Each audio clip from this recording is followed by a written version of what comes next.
Oh, Richard here from Quality Humulus Media, and welcome to what I believe is part 5 of my DVD Blu-ray journey, if you will. I'm sorry it's been so long since my last update. I've been a busy man.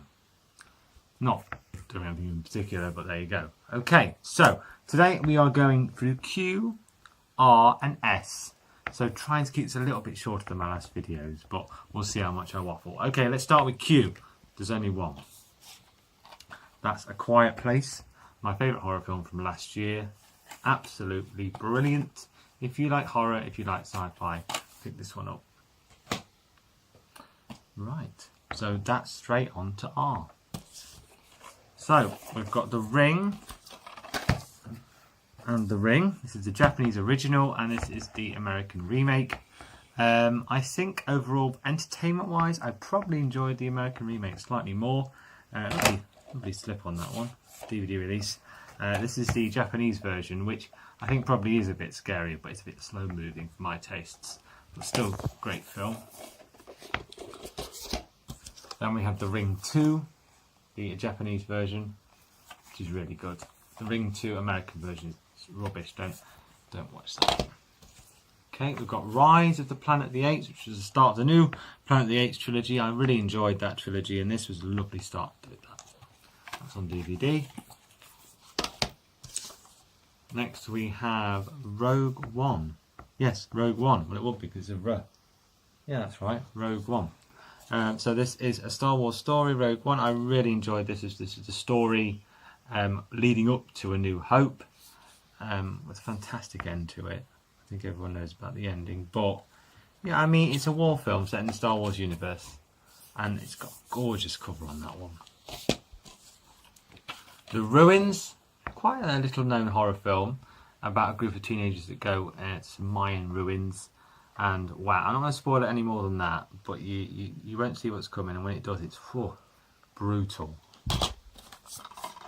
The Rock, we might see The Rock a couple of times tonight. This is the first time we'll see him. This is San Andreas, his disaster film. I enjoyed this for what it was, popcorn filler, if you like.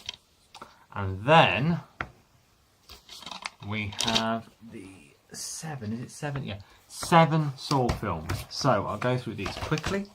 You have the original Saw, which was actually, despite its gory tendencies, this series, more of a thriller. Of course it was gory, but it's actually more of a thriller and really well done. And the chap who was the director, James Wan, was directed that, and he's gone on to some huge things, including the Conjuring universe, and also directing some Fast and the Furious films, and what else? He did something else I can't remember now, but yeah, he's gone on to big things. And this is where he started Saw, and it's a great little thriller, that one. So it goes on, Saw 2, which again I really enjoyed. They all have great twists at the end. Well, most of them do, especially this one. A really good twist at the end. And it also had, I believe, what was his name? Donnie Wahlberg in that one. He's great in that one. Saw 3, overlong, still okay, but again, great twist at the end, and it's still incredibly harrowing, but it's starting to swerve off a bit, the series then. Saw 4, I can't really remember. Saw 4, yes, Donnie Wahlberg came back for that one. It was okay. Saw 5, I didn't like when it came out, rewatched recently and did enjoy. This was when Hoffman starts to come into the fore, and it is a bit different, but I really like the main storyline that runs through it with how the characters are trapped.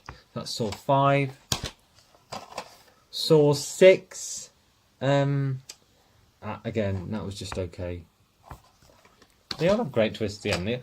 The thing that most people don't realise about the Saw films, especially the early ones, they all had really good storylines. Yes, they had the traps, which were really brutal, but the storylines were actually good as well.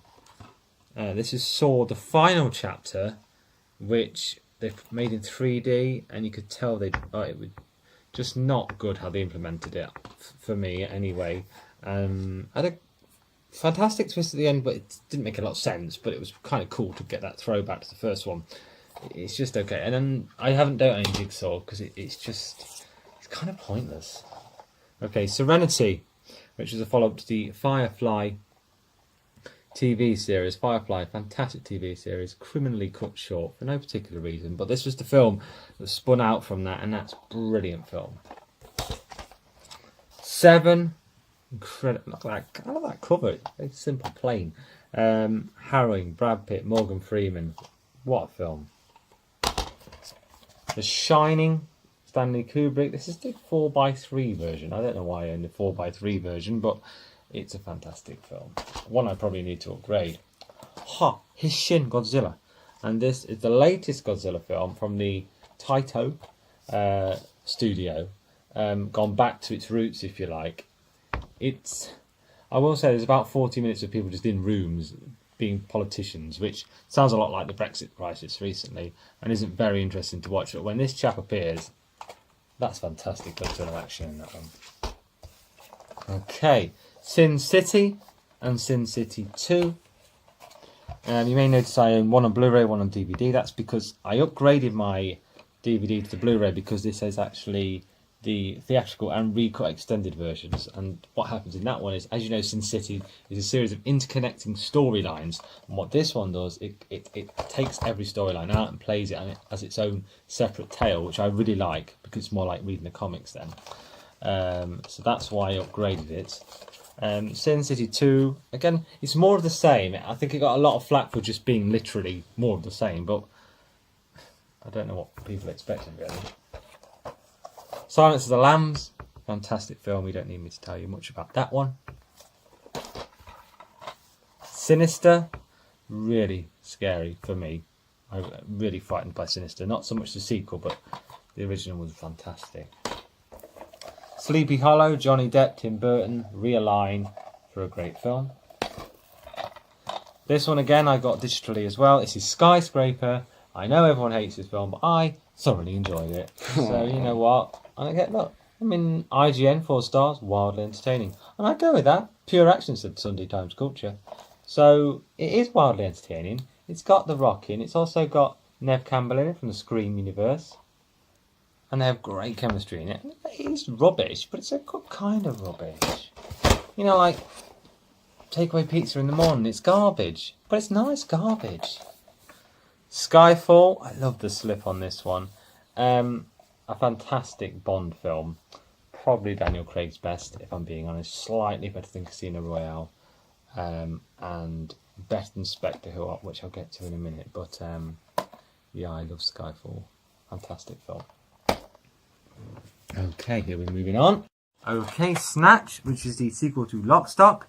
Same universe, same director, same actors in it. Not playing the same parts, but again, more of the same. It got criticised for being more of the same. Why? Fantastic. Spectre, which is the follow-up to Skyfall, and was more of a traditional Bond film, if I'm being honest, and that should make me like it more than Skyfall, but I have to appreciate Skyfall was actually a really good film. This is still a very good Bond film, and I kind of wish I owned it on Blu-ray, because visually it's quite spectacular and deserves that HD release. Okay, three films together now. So, this is the Spider-Man trilogy on Blu-ray. I actually got this free with my Sony Blu-ray player, which I know I don't have because I own an Xbox and it does it all for you, really, doesn't it? But yeah, so this is the Spider-Man trilogy, the first Sam Raimi ones. First two, of course, classics. Third one, guilty pleasure. The Amazing Spider-Man. The first one, which I think people don't like this one so much now because of the hugely negative reaction to the second one, when actually the first one was quite good. The second one, I think I enjoyed it when I went to see it at the cinema, but you rewatch it and it's trying to start a universe which has just been left, so you can't kind of watch it anymore because you're like, well, where's the sequel? It's never coming out now, so it's a shame. I mean, the film was pretty crap, but it's a shame they just got rid of the universe completely. Oh, dear. Suicide Squad. Again, a film. It's an ultimate guilty pleasure, this one, for me, because I'm a DC fan over Marvel, if I'm being honest. So I love the characters in this. And I love some of them, how they're portrayed. I mean, Harley Quinn, as we know, is fantastic. I quite like the Joker in this. It feels a bit slapdash in the editing, and we know the reasons behind that. We'd have to go into that. This is the extended version, which actually wasn't that extended, unfortunately. I enjoy it for what it is. We don't have to go over Suicide Squad. Been enough written about that. Okay, next pile. Oh, I've missed some arms out. Not to worry. It doesn't matter. We'll go back to them. As I say, we are novices at the end of the day. So, Starship Troopers. This is the first one. I used to own all of them, but let's be honest, nothing after this was any good. Classic bug hunt. So now we have the Star Wars films, so we must do them in order, even though I haven't actually done my DVDs in order today. Dear oh dear. So, I'm going to do them in the order of release. So we have Star Wars A New Hope, Empire and Return of the Jedi. These are the limited editions which actually had the original cuts to film in before George Lucas went and mangled with them. There's not much to say about Star Wars films. They're amazing, aren't they? We love them, especially these first three. Timeless. I do want to upgrade to Blu-ray, despite George Lucas's meddling. I think, they're still very enjoyable. Then you have Phantom Menace, which when we look at the Attack of the Clones was actually really good, because this is a pile of poop when you watch it back. The last half an hour is okay, and some of the action in between is okay, but there's terrible dialogue in there, and it goes on for what seems like 72 hours, but isn't actually. So I prefer this to this. If I'm being honest, I can watch Phantom Menace anytime I like. It's very entertaining. It's still annoying, but this, I'll whiz it forward a bit, watch the good bits. Revenge of the Sith. I really like the third one. Again, it has some corny elements, but it's still I think this one's really good. And how Darth Vader finally came to the dark side, I think it's really well done. Okay, and then we come to the newest two, which have beautiful slips to them, especially The Last Jedi, which we'll come to in a minute. This is The Force Awakens, almost the remake of A New Hope, if you will. But what a film. We all know what happens to Han, but yeah, it's really good, this film. And it was great to see them all back. Last Jedi, divisive, which is one word for this film. I came out when I went to see it, gave it 10, and I stand by that score. I still think it's an incredible film. I understand, as a Star Wars fan, which I clearly am, I do own Star Wars 4 times on different media, still not on Blu-ray for some reason, but I do understand why, as a Star Wars fan, I shouldn't like this, because he messed with so much, especially Luke Skywalker's character. But I mean, I could talk for a good hour about why I love The Last Jedi, and I could have arguments with my fellow podcasters about it, but I'm not going to right now. This is travelling through my DVD and Blu-ray collection, so I'll just say I still love The Last Jedi. Let's talk. Okay, next. Even though we are totally out of sync now, it doesn't matter. That's what it's all about. Strangers and The Strangers Prey at Night. 2 films in, obviously, a sequel. The original. Totally different, however. This one was very much house invasion, incredibly tense, very well done. Liv Tyler is brilliant in this. I love The Strangers. This basically uses those same characters, but in an 80s slasher mould, and is really good for it. Has a fantastic soundtrack, and I think it's really well done. For 80 minutes of pure entertainment, that can't be beaten, but I think the sequel's actually the original, is actually a better film. Superman. So we have the first 2, Superman the movie and Superman 2. This is not the Donner cut, this is the original Superman 2. Just a pretty standard box set, nothing spectacular there. If you go back, the first one, the second one, they are quite corny, but they are timeless in some ways as well. Christopher Reeve was Superman, let's be honest. And the reason because I still really enjoy the film, is the reason I like Superman Returns, because he tried to carry on, was it Bruce Singer, I think? Bryan Singer, sorry. He tried to carry on this original take on Superman. He looked like Christopher Reeve. He had that feeling of justice and truth and the American way about him, and that's what I really liked about this. He was still Superman. Yeah, it has some massive issues. He lifts up a planet of kryptonite at the end. There's no way Superman could do that. Lex Luthor was good in this. Kevin Spacey was really good in this. I like Lois in this one. There are some issues. It is overlong. It doesn't have probably enough action in it. But as a take on Superman, this is very good. And if you have an issue with Zack Snyder's take on Superman, which I don't, because I appreciate it's a different universe, watch this for your pure Superman. I think it's really good. Okay, nearly there. I've got to go backwards a bit because I don't know my alphabet. That's by the by. Supersonic, an Oasis documentary on DVD. Really good, especially if you're a Britpop fan like I was, or still am. Unfortunately, I still live in the past. Suspiria, another Dario. If you watch my earlier films on this, you'll have noted I do have some Dario Argento films. I still haven't watched this one either, and this is his seminal classic, Suspiria. This is the limited edition, actually. It's 6,778 number on this. There's about 10,000 made, and not incredibly limited. But it's got a really lovely slip on it, as you can tell.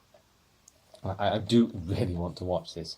But with it being a 2-hour Italian horror film, it's the kind of film I have to watch when I'm on my own and no one else wants to get bored with me. Right, even though it won't be boring to me, but then unfortunately we'll find it that way. This, several names for this. It's also called Haute Tension, I believe, in France, because it's a French horror film. In England it was called Switchblade Romance, which doesn't really make any sense as a title, but this is one hell of a film. Strange twist at the end, which kind of ruins it for some people. Not for me. I can live with it as a twist. It doesn't make any sense, but it's cool. And wow, that is a film. Okay, we're going to go back to the R's now, because we went wrong. We started with The Ring and we missed out a few. So we're going to go back to R, and then we're going to go into box sets. So, Rambo, Trilogy. Another lovely set, this one. I haven't looked at this set for a while, but that is how you do a box set. I love when there's a booklet design like that. So that's the first 3 Rambo films, sliced alone. I mean, the first one is quite different to the second 2, which really took overboard, if you like. But, wow, I love the Rambo films. Pure escapism. And then the sequel, which came out about 30, 40 years later, Rambo, no one had thought it would be very good, and it was really good. I thought it was fantastic. And I think they're making a sequel this summer, so looking forward to that. Rambo 5, that'll be. Wreck and Wreck 2, Spanish zombie films. Oh, that tells you where I got that one for £1. But yeah, they remade these. American Quarantine, I believe it was called, and it wasn't half as good. Just watch the original. I mean, you should all be old enough now to enjoy foreign films with subtitles on. You shouldn't be put off by subtitles. And if you are, you really need to go and look at yourself in the mirror. Okay, Red Eye, Wes Craven, taut little 80-minute thriller. Love Red Eye. Requiem for a Dream. Wow, you have to be in the mood for this film. This is, yeah. I think Darren Aronofsky again. One of his first films. I watched this at uni. Wow, it is. Well, I can't really say a lot about it without spoiling it, but yeah, you have to concentrate, but you also have to be ready for what you're going to watch, especially the final 20 minutes. Ugh. It's a great film, but just be prepared. Right, Resident Evil. Oh God, where did I get this one from as well? So this is the first 4. And then Retribution. And finally, still in this wrapping, because let's be honest, I'm not too keen on watching it, but I had to end them all. This is Resident Evil, the final chapter, which I kind of enjoyed in the cinema, so I'm kind of looking forward to seeing again. Resident Evil, first one, very good. Second one, very good, a guilty pleasure. Third one, okay as an actioner. Fourth one, God, I can't even remember. That's Afterlife. the prison one, isn't it? Oh, Afterlife, it's just okay. This one, it makes no sense. I mean, it's just action scenes put together in a random selection of action scenes, which normally, as you'll have guessed, I'd probably enjoy, but it just made no sense. This one would have been good, but it felt like the cameraman had too much coffee and just couldn't hold the camera straight. Throughout the whole of the film, even for like talking scenes, it didn't make any sense. I really enjoyed the final chapter as it was a storyline, because it actually tried to interject a storyline. Well, when compared to this, it's like The Godfather. But, you know, it's okay. They are the Resident Evil films. I'd say the first one is actually still a good film. The rest are pure throwaway. Let's just sit down and disengage our brains. Okay, so we're nearly there. We've just got the box sets to go, and there's one box set which I've just got today. I'm very excited to show you. So first, we'll do the ones we've got, which say you've got the RoboCop trilogy. Probably say the first one's the only one worth watching. I don't own the remake because it was pointless.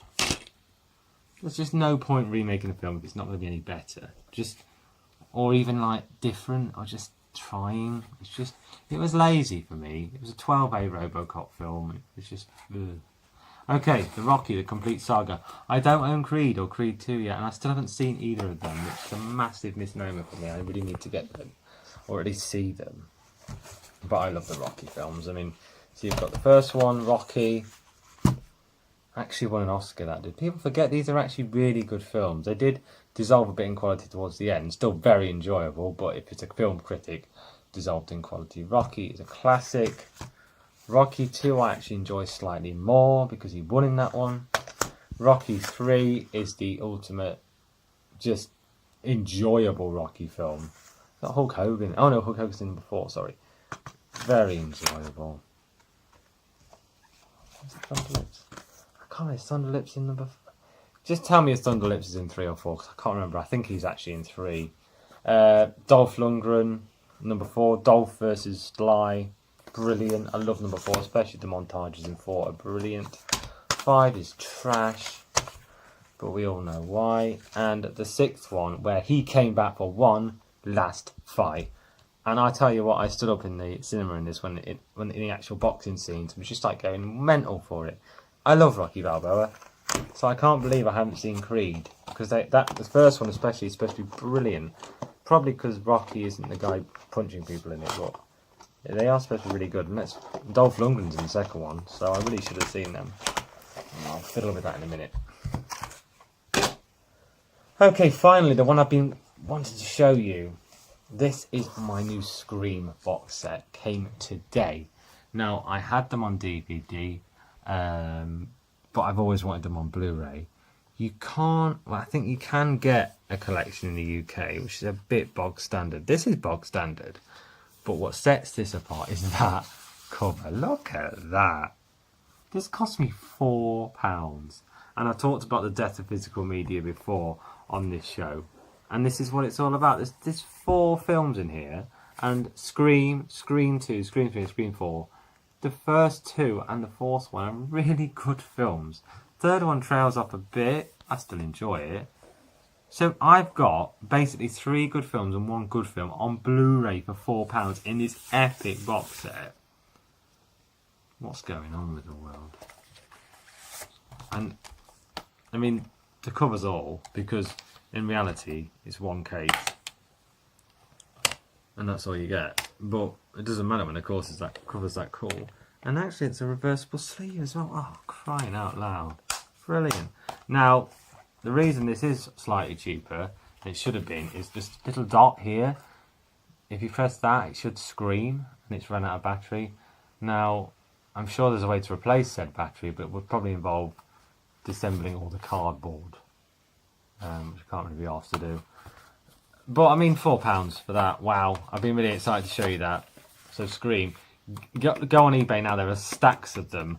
I believe you can get them for about £8. I was lucky enough to get this before, but £8, that's still a bloody bargain. There's loads of them available, so get yourself on eBay and get you some Wes Craven Magistry. Scream. Okay, so that is Q through S. We will be tackling T and beyond next time, and hopefully that'll be out next week. I shouldn't wait this long, because I don't want to lose track of where we are. Obviously, keep track of the Qualis Humanist Media channel on YouTube. We are going to get some more podcasts out there soon, I promise. And I will see you next time. See ya. Hello again. Yeah, it's me. I don't care if that was bad editing. We're not here for... I'm not going to win an Oscar, am I, for this? We're just showing you DVDs. I forgot 2 Qs as well. What a disaster. Quadrophenia. Half price, £2.50. And Quantum of Solace. Thoroughly average. Thank you.